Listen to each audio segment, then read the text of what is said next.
Turn with me to Luke's Gospel now, in Luke's Gospel in chapter 21.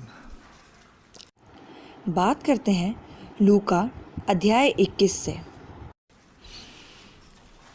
You know, it's speaking here about the return of Christ. यहाँ हम बात करेंगे यीशु मसीह के वापस आने के बारे में. They asked him about when are these things going to happen, and Jesus replied to them in one of the things he said in Luke 21. There's a whole list of things in the latter half of Luke 21 about the last days. उन्होंने पूछा कि ये सब कब होगा. यीशु मसीह का जवाब लूका अध्याय 21 में पूरी सूची है कि अंतिम दिनों में क्या क्या होगा. And one of the things it says here is, it talks about tsunamis in verse 25.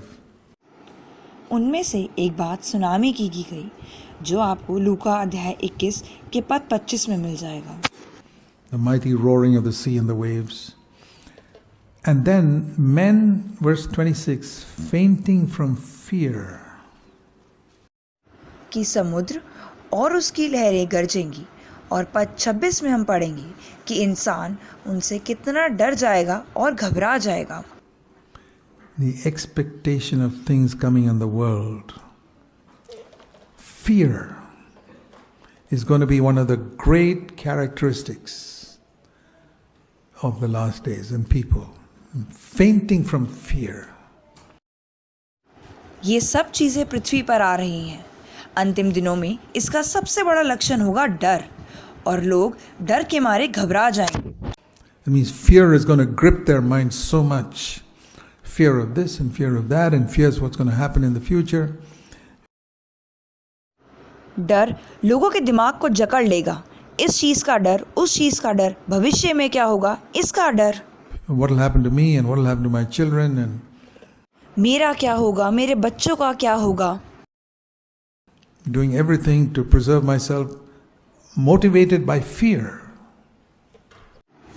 डर से प्रेरित होकर वो सब कुछ करेंगे अपने आप को बचाने के लिए. And it says here, it's one of the signs of the last days. And then verse 27, suddenly they'll see the Son of Man coming in a cloud. ये सब अंतिम दिनों के चिन्ह हैं. और जैसा पद 27 में लिखा है कि अचानक ही मनुष्य का पुत्र बादलों पर आ जाएगा. So what should you do when these things begin to come to pass? Lift up your heads, for your redemption is drawing near. जब आप ये सब चीजें होते हुए देखें तो आप क्या करें? आप अपने सरों को उठाएं, क्योंकि आपका छुटकारा नजदीक है. So when you see the world filled with fear, that's the time to lift up my head, say, praise the Lord, your coming is near, Lord. जब आप देखें पूरे संसार में भय छा गया है, तब ये समय है कि मैं अपना सर उठाऊं और कहूं, प्रभु आपकी स्तुति हो, आपका आना नजदीक है. प्रभु, I'm waiting for you. I'm not going to have any fear. मैं आपका इंतजार कर रहा हूं. मैं नहीं डरता किसी चीज से. The most common statement that Jesus made to his disciples was not sin not do not sin, but do not fear. एक बात जो यीशु मसीह आमतौर पर अपने चेलों से कहते रहे, वो ये नहीं थी कि पाप मत करो, वो ये थी कि डरो मत. If you don't believe me, read the Gospels. The number of times he said, don't be afraid. अगर आपको मुझ पे विश्वास नहीं है तो आप सुसमाचार पढ़ें. यीशु मसीह ने बहुत बार कहा है कि मत डरो. When they were in the boat and it was about to sink, don't be afraid. You may think I'm sleeping, but I'm not sleeping. God is awake. He's never asleep. जब चेले नाव में थे और नाव डूबने लगी तो यीशु मसीह ने कहा कि मत डरो.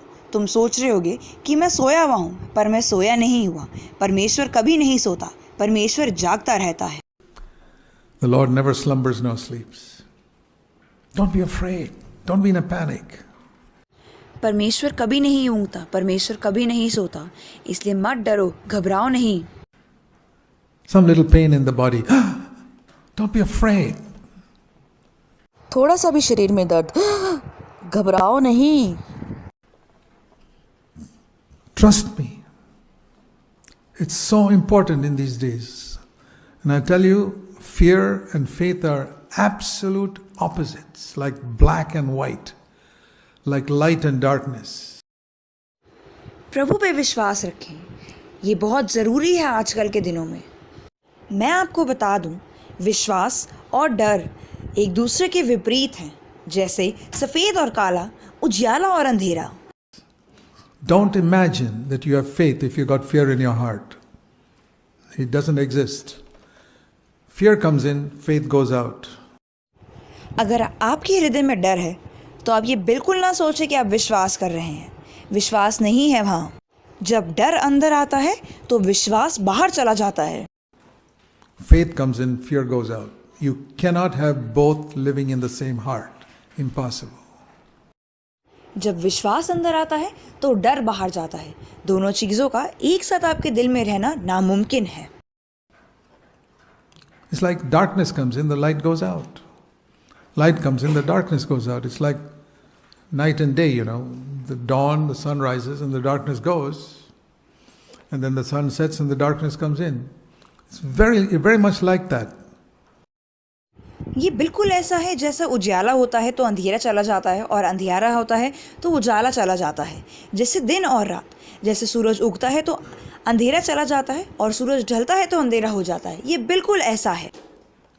Fear, more and more it comes in, faith gradually moves out. It may not be sudden, like the darkness doesn't suddenly come on or the light doesn't suddenly come, but gradually it becomes dark. Gradually it becomes light. Gradually faith goes away.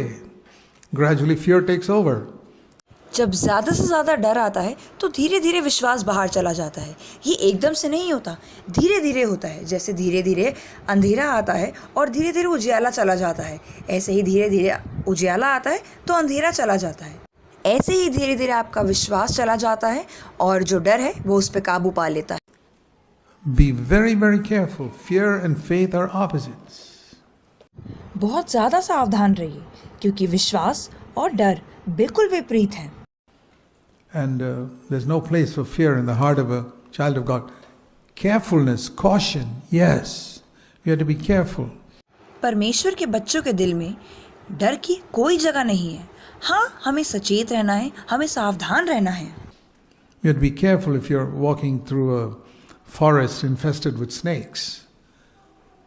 Very careful. Carry a torchlight. Carry a stick. Be careful. Take all precautions necessary. But fear? Always Jesus said, don't be afraid. I'm with you. I'm with you. सावधान रहे। जब आप किसी ऐसे जंगल से जा रहे हो जो सांपों से भरा हो, अपने साथ टॉर्च और लाठी ज़रूर लें और सावधान रहें। अपने साथ अपना सारा ज़रूरी सामान लें। पर डरे नहीं, क्योंकि यीशु मसीह ने कहा है कि मत डरो, मैं तुम्हारे साथ हूँ, मैं तुम्हारे साथ हूँ। प्रभु यीशु मसीह आपको ये सारी बात समझने के लिए बड़ी कृपा दे।